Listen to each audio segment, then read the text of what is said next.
What's going on YouTube? Josh here checking in.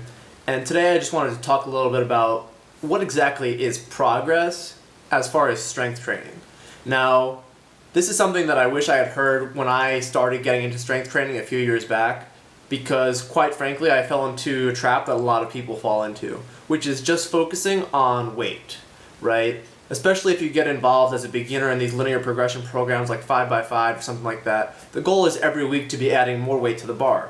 And that's how we see our progress. And even, this is not just for beginners. A lot of intermediate and advanced lifters also fall into this trap of just focusing on the weight on the bar, right? Every week adding more weight, lifting more weight, that's always the goal, to increase your 1 rep max. As far as I'm concerned, there are really 3 ways of seeing your progress. So the first one, as I brought up, is obviously adding more weight to the bar. And you know, there's no way around it. That's the definition of strength, right? It's how much weight you can actually lift. So obviously that's what we tend to focus on. Now, the problem with this is if you only focus on the weight on the bar, it's very easy to forget about what your form looks like. The reason why we need to focus on form in addition to the weight on the bar is because, one, if you're lifting improperly, you not only put yourself at risk for injury, right? So that's the first one, risk of injury. And then 2, you're likely doing the movement inefficiently. So that's why sometimes it's important to focus on other aspects and look at that as progress, because we always want to see progress. It's just a matter of how you measure it. So the first one is strength. After that, the second is going to be speed. So, you know, if you have access to a unit that can measure your speed, it's really great. I used to train at a powerlifting gym that had a Tendo unit which measures the bar velocity. Fortunately, there'll be a new consumer product that's much cheaper coming out in the spring that will allow you to measure bar velocity, so I'm going to put a link in the description box below. But, you know, even if you don't have a fancy device to measure your bar speed, it's pretty easy to tell, you know, if it's a decent difference. You know, from week to week, even if you say keep the same weight, you know, say 1 week I squat 380 and it's kind of slow, and then a few weeks later I do the same squat and I crush it, it's super fast.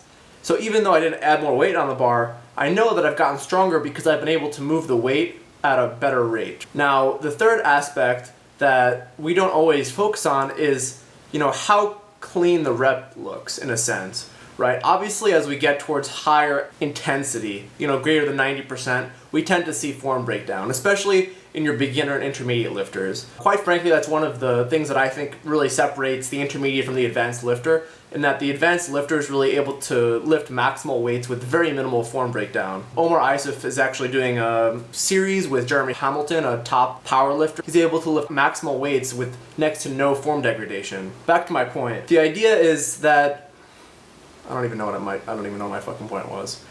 Alright, let me start over. So the third aspect is really the quality of the rep. And what I mean by that is how ugly does it look? Or maybe you're bench pressing and you just can't get that groove, and the bar path is kind of ugly. Or maybe you're squatting and you notice that, you know, you're able to lift the weight, but perhaps the weight is end up going in front of you and you're going on the balls of your feet, or something like that, where you say your bar path is less than ideal. So if in a future workout you're, say, recording your video and you're reviewing and you see, oh look, I've been able to improve on that aspect of the lift, you're able to make the lift look more clean. That would be another aspect of improving your strength and making progress in your strength training. While it's important to be concerned about how much you're lifting, it's really easy to just focus on the weight on the bar as opposed to other things such as, you know, how fast you're moving the bar, the form that you're using, and things like that. If you guys are new to the channel, you may not realize this, but I actually added around 100 pounds to my deadlift over like about a 4 or 5 month period. And during that time, my goal was just about adding more weight on the bar, until the point where I was riding my back so severely that it was atrocious. And in fact, I have a video called Fixing the Deadlift, Lifting with the Straight Back. The bottom line is I finally just realized, you know, what the hell are you doing? You're gonna kill yourself. You're gonna slip a disc. Why? So I can lift 5 more pounds? So to put things into perspective, my max on my deadlift is 535. Could I pull more than that if I were to continue pulling with bad form? Probably. But is it worth, you know, slipping a disc, having to get surgery, and then being out of lifting for 8 weeks, 12 weeks, and then taking, 3 steps back, just take 1 step forward, not worth it. Why don't I just take a step back, drop the intensity a little bit, work on my form, so that way I'm able to continue lifting and lift with better form and not hurt myself. And the thing is, guys, this is not just for beginners. There's plenty of intermediate and advanced lifters who forget about this. So it's just something to consider. Be honest with yourself, evaluate where you're at, and don't just focus on PRs, because there's more to lifting than just the weight on the bar. So I hope you guys enjoyed it. If you have any questions, put them below in the comment section. And that's all I have to say, guys. If you haven't already, like and subscribe. Peace.